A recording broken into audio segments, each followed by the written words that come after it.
जब हम छोटे थे कितना हमको अच्छा लगता था।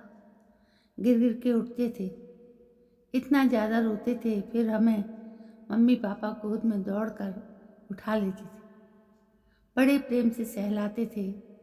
उस जगह हो जहाँ हम गिरे, उस जगह पर फूंक मारकर, पांव पटक कर उस जमीन को डांटते थे।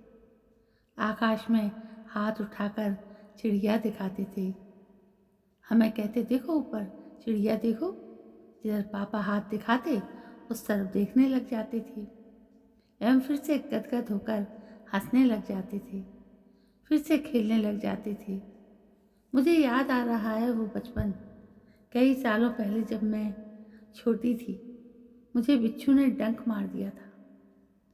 मैं जब ज़ोर ज़ोर से रोने लगी तब मम्मी ने मुझे अपनी गोद में उठा लिया, बहुत प्यार किया, लेकिन जलन बहुत तेज थी। इसमें लगातार फूट फूट कर रोई जा रही थी।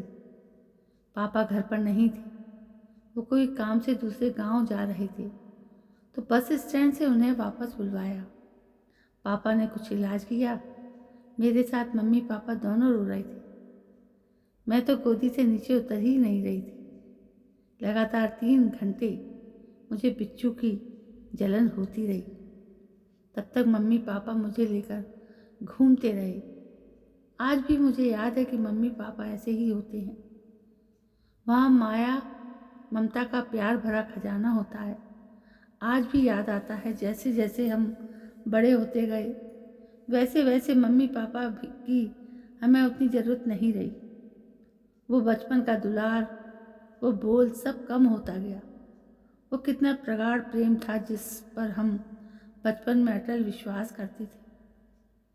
जब हम बड़े हुए तो हमें समय ही नहीं मिलता, हम उन्हें भूल चुके हैं। अब हम बड़े हो चुके हैं, अब हमें वो सब बातें बेमालूम सी लगती हैं। अब हम उन्हें भी सिखाने लगे हैं। ना हमें अब उस प्यार की ज़रूरत है। हमें लगने लगा है बचकानी बातों से बहलाकर या क्या फूंक मारकर या पंछी दिखाकर हमारा दुख दूर हो सकता है। हालांकि वो विचार ही हमारे मन में आना बंद हो गए हैं कि हमको बड़ा होकर भी ये शब्दों की सच्ची ताकत का पता ही नहीं चला। जैसे हम बड़े होते गए, हम अपने जगत में, स्कूल में, कॉलेज में व्यस्त रहने लगे, अपने कामों में खुश रहने लगे, अपना व्यवसाय पैसा कमाने की लगन से मस्त रहने लगे। अपने शौक के लिए भी जब हम समय नहीं निकाल पाते हैं।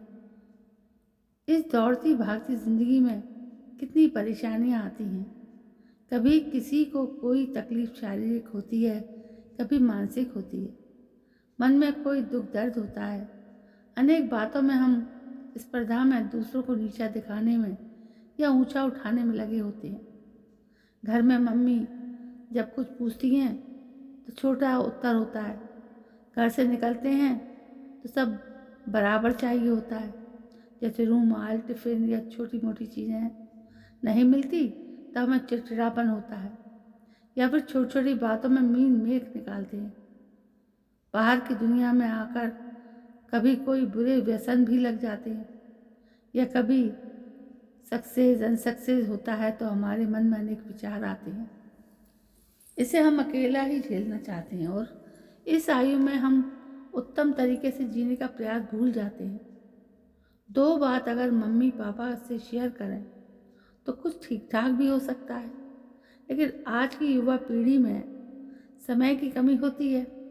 युवा पीढ़ी नहीं जानती कि बचपन के वो शब्द कितना सामर्थ्यशाली थे, कितना हौसला बढ़ाते थे। जबकि आज माँ बाप से बात करने के लिए समय नहीं मिलता।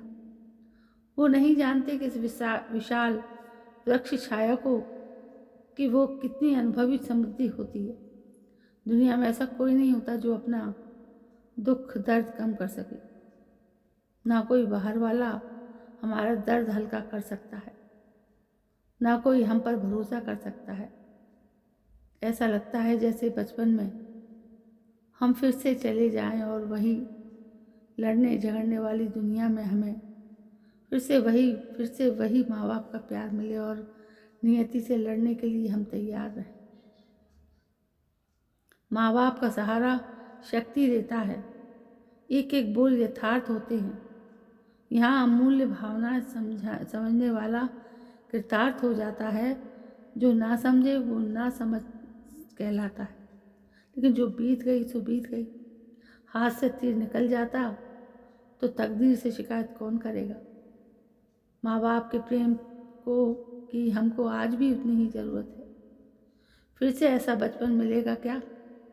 कभी बालपन में हमको उन्होंने इतना सक्षम बनाया एवं अतुलित प्रेम दिया, क्या उन्हें कभी भी हमें भूलना चाहिए? क्या हम इतने बड़े हो चुके हैं कि उन्हें ही सिखाने लगे? आज उन्हें ज़रूरत है इस ममता एवं प्यार की। क्या हम उन्हें वो प्यार वापस कर सकते हैं? दोस्तों, ये थी एक मन की व्यथा कि हम अपने माता पिता के प्रति इतने उदासीन क्यों हो गए? क्यों नहीं चाहते उन्हें भी हमारी ज़रूरत है?